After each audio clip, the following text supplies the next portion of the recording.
3 minutes ago. Starmer goes crazy. As King Charles cancels EU. Summit after urgent meeting with Farage. What unfolded behind closed palace doors is more explosive than anyone dared imagine, and it's about to shake the heart of British politics. Stay with me, because the next few minutes could change everything you thought you knew. A hush fell over London just hours ago.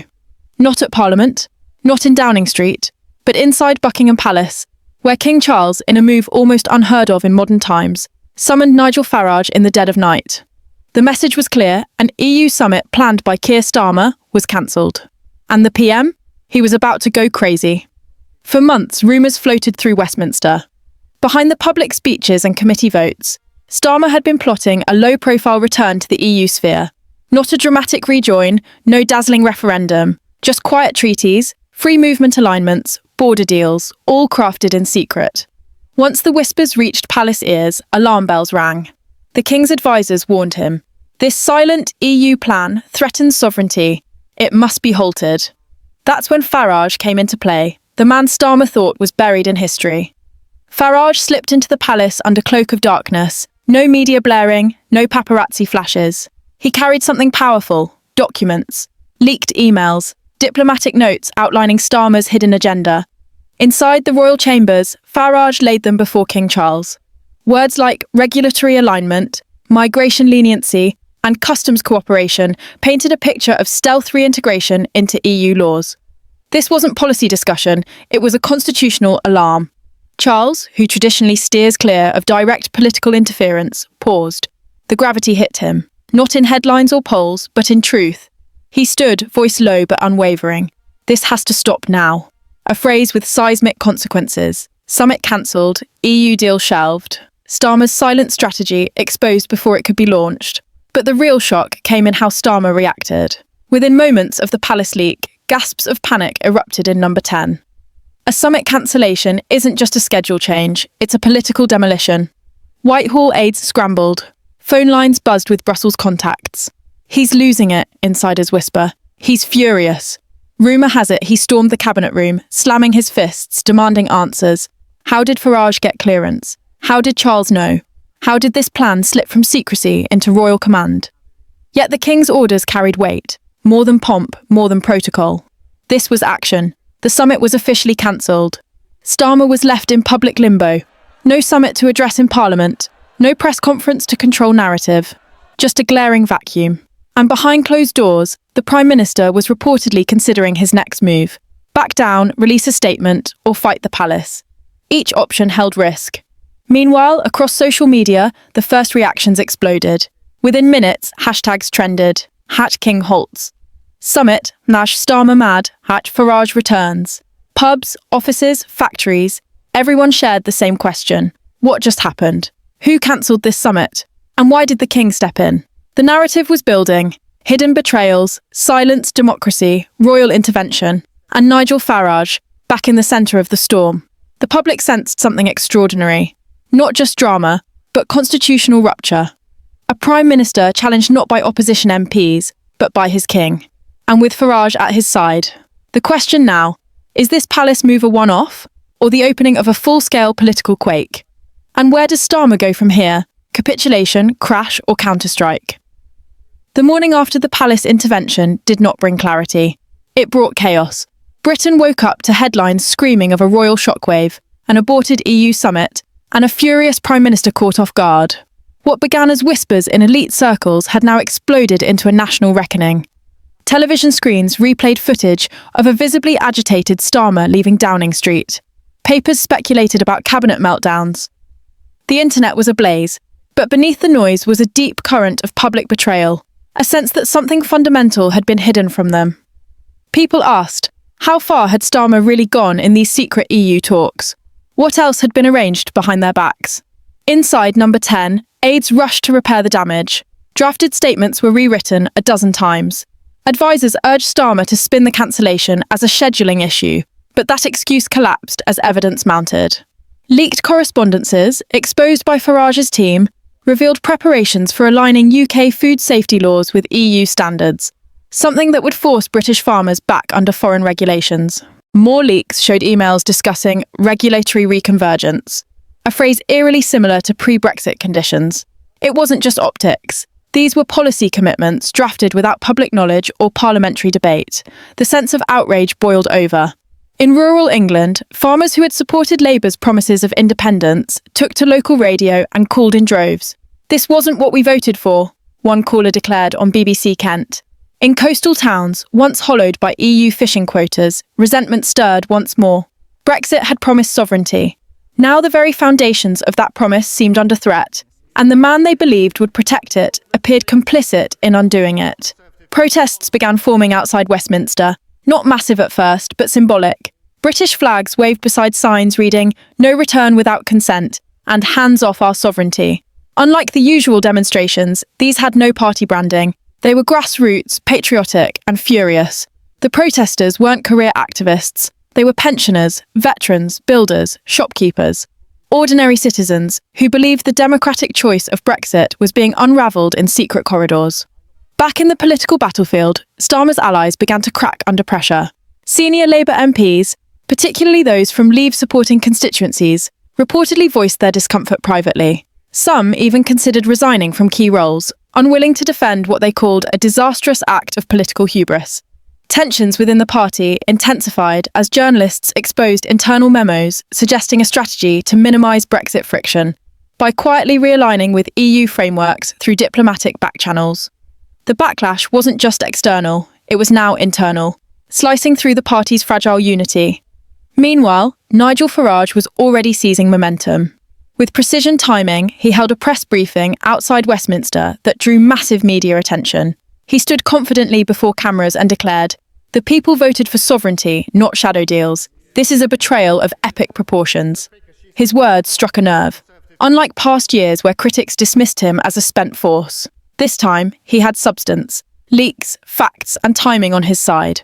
Political analysts began speculating whether Farage was positioning for a major return, perhaps even forming alliances to challenge Labour in key constituencies. Inside Buckingham Palace, sources indicated that King Charles was aware of the backlash, but remained calm. His intention, they said, had never been to ignite a political storm, but to preserve constitutional stability. Still, questions grew louder.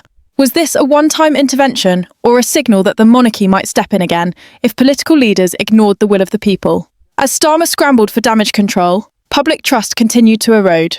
Polls taken just 24 hours after the summit cancellation showed a sharp dip in support for Labour. Voters who had backed Starmer for his promise of moderation now saw him as manipulative, secretive, and arrogant. Calls for transparency thundered through every media outlet. What else is he hiding? Became the national question. Meanwhile, opposition parties smelled blood.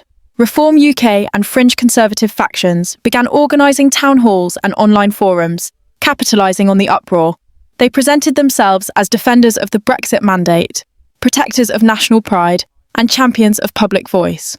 While Labour focused on damage control, the opposition focused on mobilisation. They didn't just condemn Starmer, they activated communities, urging citizens to demand resignations, petitions, and snap elections. By the end of the day, a political storm was brewing that even the most seasoned analysts couldn't predict. What started as a quiet EU summit had transformed into a national upheaval. And at the centre of it stood a Prime Minister rapidly losing control, not just of his party, but of the country's faith. If the King's action was a spark, the people's fury was the wildfire. And now, as Britain reeled from the betrayal, one question loomed larger than all. Would Starmer survive the backlash, or was this the beginning of the end? As the dust of the summit scandal settled into the fabric of national discourse, one figure rose from the chaos like a storm-born vessel cutting through the fog, Nigel Farage. For years, his critics had scoffed at his supposed political irrelevance. They said Brexit was done, his cause expired. But now, with Starmer caught red-handed, and the King's sudden intervention validating Farage's long-standing warnings, he appeared not as a relic of the past, but the architect of a reckoning. Each day, more supporters flocked to his banner, from Midlands truckers to Midlands bankers, from retirees in Lincolnshire to disillusioned students in Sunderland. There was a sense that Farage was no longer fighting for a lost cause, but defending a stolen victory. In the wake of the summit's cancellation, Farage launched a nationwide speaking campaign under the slogan, "Take back the win." It was more than just political theatre. It was a clarion call for a second Brexit revolution, one aimed not at Brussels, but at Whitehall itself. Farage warned of a quiet conspiracy among elites, bureaucrats, and globalists to undermine the democratic will of the British people through procedural deception. And now, with Starmer's secret summit exposed and leaked documents showing plans for economic realignment with EU institutions, that warning no longer sounded paranoid. It sounded prophetic. What sent further shockwaves through the establishment was how quickly Farage's message began reshaping the political landscape. Polling data from reliable sources revealed Reform UK surging by the hour. Once a minor irritant to the two-party system, reform was now a genuine threat, especially in Leave-leaning Labour heartlands. Dozens of Labour MPs in the north grew visibly anxious. Constituency offices reported a spike in calls and emails from lifelong Labour voters expressing disgust, fury, and most troubling of all, betrayal. The Labour machine had calculated that Brexit fatigue would keep such voices silent. They were wrong. Meanwhile, behind the palace gates, the royal household maintained its silence. Buckingham Palace issued no additional statement after the summit cancellation, choosing instead to let the public and press speak for themselves, but the message had already been sent. The king, in choosing to meet privately with Farage, and then allegedly advising against the summit's continuation, had done something his mother rarely had: entered the political storm, not as a player, but as a safeguard. While Starmer's team scrambled to label the event as a routine scheduling delay, no one bought it. The timing was too precise, the fallout too volcanic. The monarchy had exercised its soft power, and the country noticed. In Westminster, tensions boiled into outright mutiny. Key Labour figures began leaking concerns to friendly journalists, anonymously expressing disgust at the Prime Minister's clandestine dealings. One unnamed MP told The Telegraph that Starmer had gone rogue, adding that he thought he could rewrite Brexit without telling the people who bled for it. Shadow cabinet ministers held emergency meetings, several demanding a full disclosure of Starmer's EU communications. Others quietly opened back channels to opposition parties, hedging their bets should Labour implode before the next election. The Conservative Party, battered and bruised from years of infighting, smelled blood. Sensing an opportunity, its leaders began echoing Farage's rhetoric, calling for an immediate inquiry into the cancelled summit. MPs took to the House of Commons, accusing Starmer of deceiving the electorate and undermining the authority of Parliament. Meanwhile, backbenchers floated the idea of a motion of no confidence, bolstered by cross-party whispers that even some Labour MPs might break ranks if the scandal deepened. But Starmer refused to go quietly. At a hastily arranged press conference, he doubled down, claiming his government had merely explored economic partnerships that served the national interest. But his tone was defensive, not defiant. The press grilled him over the leaked regulatory proposals, the secret meeting schedule, and the apparent breach of democratic transparency. Each question was a hammer against his shrinking credibility.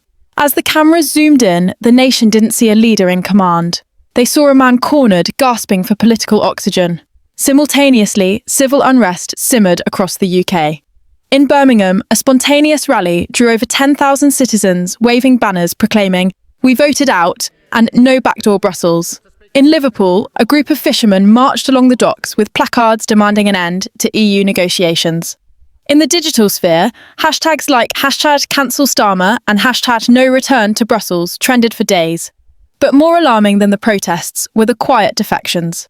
Mid-level Labour operatives, once loyal to the cause, began leaking strategy documents, revealing months of internal debates over how to soften the Brexit image without enraging the public.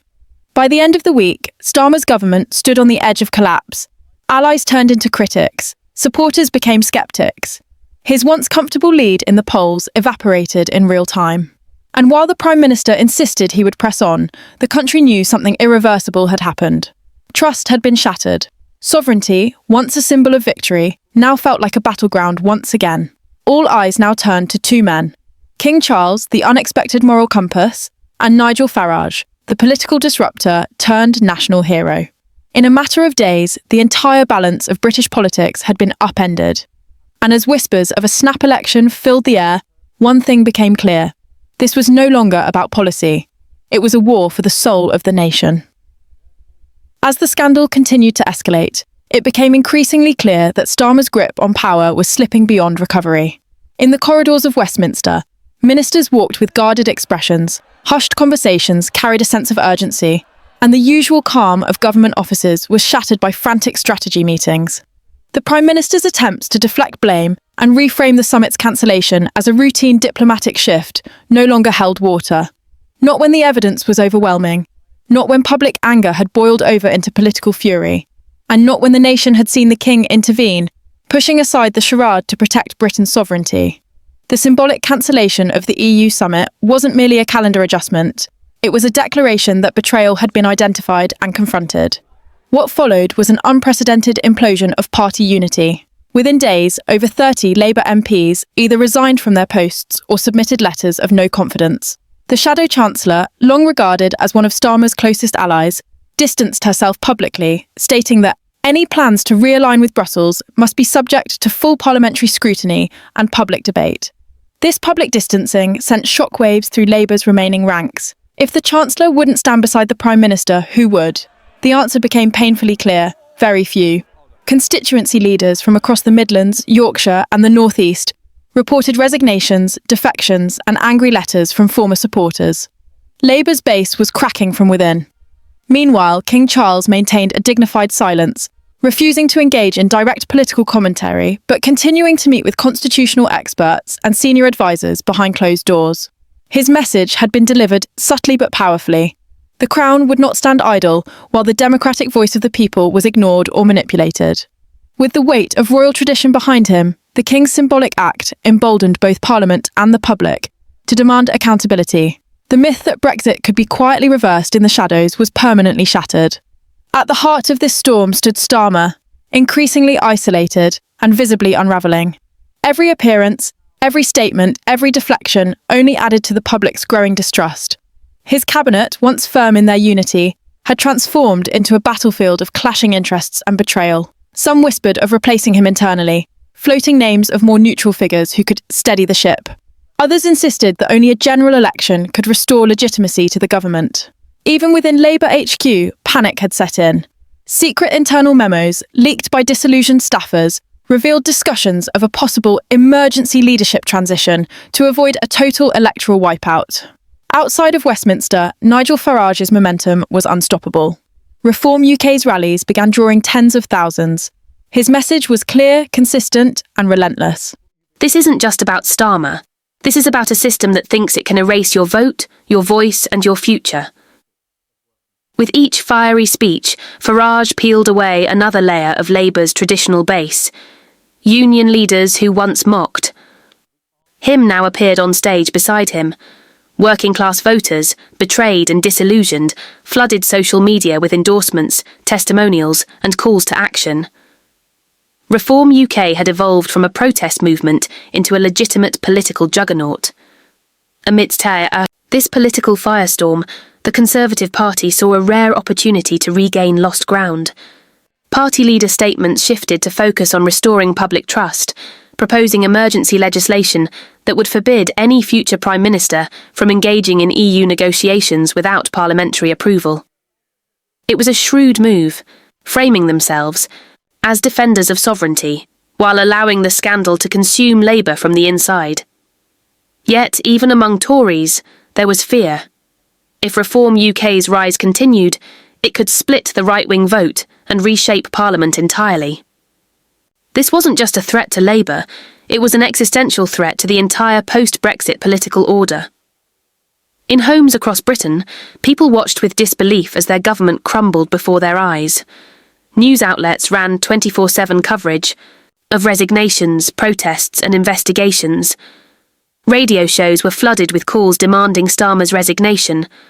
Political commentators openly speculated whether Britain was witnessing the most dramatic fall of a Prime Minister in modern history. Comparisons to past political crises fell short. This wasn't a scandal about money or personal misconduct, it was about the very core of British identity and democratic will. The sense of betrayal was palpable, deep and unforgiving. As pressure mounted, the Prime Minister finally stood before the nation in a sombre address from Downing Street. His voice, once confident and rehearsed, now wavered with uncertainty. He acknowledged a failure to communicate and promised a redoubling of efforts to restore trust. But the speech rang hollow. It lacked contrition. It lacked answers. Most importantly, It lacked the one thing the public was demanding: accountability. The following morning, the Daily Mail's headline captured the mood of the nation in bold red letters: "Too little, too late." Calls for a general election became deafening. Cross-party coalitions emerged to table an immediate no-confidence vote. Former Labour loyalists publicly switched allegiance to Reform UK or declared independence. Starmer's dream of a long term, centrist legacy lay in ruins, buried beneath the weight of deception, miscalculation, and hubris. And as Parliament prepared for a potential collapse, the people of Britain stood at a defining crossroads, torn between the past they had fought to escape and the future they had long been denied. In this moment of political reckoning, only one truth remained. Sovereignty is not negotiable. It is not a bargaining chip for diplomats or a secret agenda to be discussed behind closed doors. It belongs to the people, and they had finally reclaimed it.